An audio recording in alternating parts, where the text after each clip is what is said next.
They said the weekend at Monza would be just another race, but by the time the checkered flag waved, everything had changed. Toto Wolff, the calm, calculating boss of Mercedes, was standing there in the paddock, not furious, not defeated, but somehow impressed.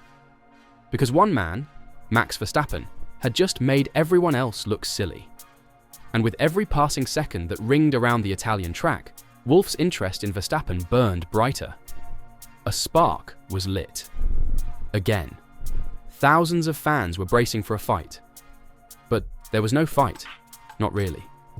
Verstappen, starting from pole, kept his head down and pulled away like it was second nature.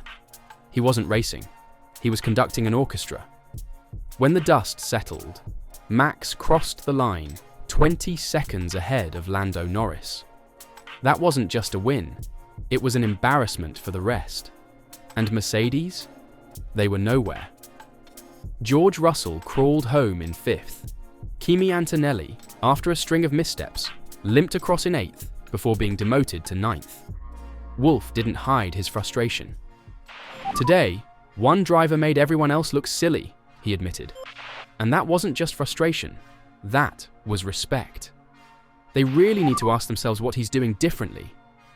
Behind that single line, you could feel the tension. Mercedes wasn't just beaten, they were exposed. We weren't competitive over the weekend. A 5th and an 8th place are absolutely not satisfactory, Wolff continued, almost coldly. I don't think, with our current setup, we have a car that we can consistently drive onto the podium. Worse still, their young talent cracked under pressure. Kimi made too many mistakes, he said. He simply needs to put together a solid weekend. Then he'll be racing on equal terms with Leclerc and George. But even Russell wasn't off the hook. Despite showing promise in qualifying, topping Q1 on medium tyres and securing P5, his Sunday strategy came undone trying to outmuscle Leclerc. I think he pushed a bit too hard trying to stay close to Leclerc, Wolff explained. When the cars are so close together, overtaking is already very difficult. And because he was pushing so much, he destroyed his tyres. It was like watching a dog chase its tail, round and round, getting nowhere. Antonelli's curse at Monza continued as well. The rookie went off into the gravel early, picked up a 5-second penalty for erratic driving, and ultimately lost the place he had managed to hold onto. It started off difficult for him, ending up in the gravel. Very unfortunate, similar to Zandvoort. Now he needs to deliver a clean weekend in Baku. There'll be less pressure there, and it's a track he knows. He needs to unleash his killer instinct. Wolff didn't sound like he was venting anymore. He sounded like a man who was watching a championship slip away and seeing a rival become more desirable by the second. Because while Mercedes battled for scraps, Verstappen seemed like he was racing on another planet. At one point, over team radio, he calmly said, "No risk, full push." The fans were stunned. Why would a driver with a 20-second lead still be pushing? Verstappen laughed it off later. "It was a bit more of a joke," he said. "Our engineer in sim racing with Team Redline, he always says that he's quite stressed sometimes. And when I'm in the race, he's always like, 'Yeah, no risk, full push.' So that's why I said it." Then he added, like it was nothing. "I was all under control. The car felt nice. The tyres were fine." GP, of course, he wants to also just make sure that I'm driving without any risk. And that's what I did. Even Helmut Marko couldn't believe it. Apart from the first corner, it was a very controlled race. Max had everything under control in every phase. And as for that final push for the fastest lap, that's just Max, Marko smiled. You can't take that away from him when he has a 20-second lead. So while Wolff stared at the timing sheets in disbelief, the bigger story wasn't about what Mercedes had lost. It was about what he might want to gain. Verstappen wasn't just the winner at Monza. He was the reminder of everything Mercedes once was, and everything they still hope to be. Wolff had seen enough. The flame he once kept carefully hidden, it was flickering again. There's a saying in Formula 1, when the stopwatch stops lying, politics starts talking. And after Monza, the stopwatch didn't just tell the truth, it screamed it. Max Verstappen is in a league of his own. And Toto Wolff? He's listening, very carefully. It's not like this interest came out of nowhere. Wolff has always admired excellence. But after this weekend, that admiration is mutating into something more strategic, something quietly urgent. Because while Red Bull celebrated a rebirth, Mercedes was trying to stitch together the pieces of a broken weekend with a broken concept and a driver lineup that suddenly feels a little less untouchable. Yes, Toto said all the right things in public. When asked what the expectations were heading into Baku, he offered a calm, PR-friendly answer. Right now, we're fighting Ferrari for second place in the Constructors' Championship. Basically, the first loser spot.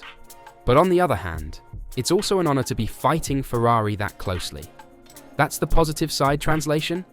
They're no longer racing to win. They're racing for dignity. But you don't build dynasties with dignity. You build them with domination. And no one is more dominant right now than Max Verstappen. Even when he's joking over the radio, the world listens. Even when he fails to set the fastest lap, he's 19 seconds ahead and still somehow getting faster. The internal whispers at Mercedes are getting louder. While Wolff has made it clear that George Russell and Kimi Antonelli are absolute priorities for 2026, there's still that small ticking detail, Verstappen's contract. He's signed to Red Bull until 2028, yes, but there are performance-based exit clauses that could be triggered if the team drops out of the top 3 by the summer break. And given Red Bull's recent rollercoaster form, nothing is guaranteed. So imagine this, it's 2026.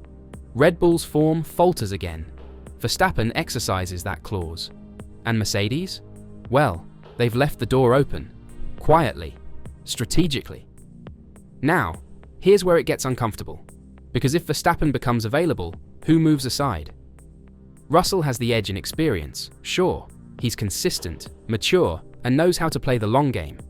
But Antonelli is Wolff's long-term project. His investment. The rookie who was fast-tracked through Formula 2 with a golden ticket to Mercedes. That's not the kind of bet you walk away from lightly. And yet, results are results. Antonelli has struggled with costly errors. The gravel at Monza, the penalty, the pressure. Wolff says he needs to deliver a clean weekend and unleash his killer instinct. That doesn't sound like full confidence. That sounds like a challenge, a warning. All the while, Verstappen isn't just winning, he's auditioning. Every dominant race is a not-so-subtle reminder that Mercedes could be great again, if only they had him behind the wheel. And there's something poetic about it, isn't there? The idea of Max Verstappen, the man who once clashed with Mercedes in bitter title fights, becoming the very weapon they used to reclaim the throne. The same man who denied Lewis Hamilton an 8th world title in Abu Dhabi. The ultimate irony. Would fans accept it? Would George? Would Antonelli? Those are questions Wolff will have to answer, eventually. But right now, none of that matters. What matters is that a line has been crossed. Publicly. Wolff didn't have to say what he said at Monza. He didn't have to elevate Verstappen, but he did. And that changes everything.